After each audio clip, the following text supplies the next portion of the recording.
Have you ever wanted to upload your own audio into Roblox and play it inside your games? In this video, I'll show you exactly how. First, open your browser and go to create.roblox.com.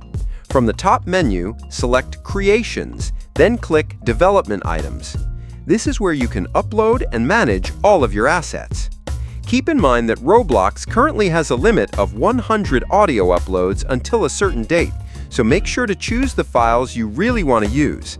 To upload, click the Upload button, then select your audio file from your computer.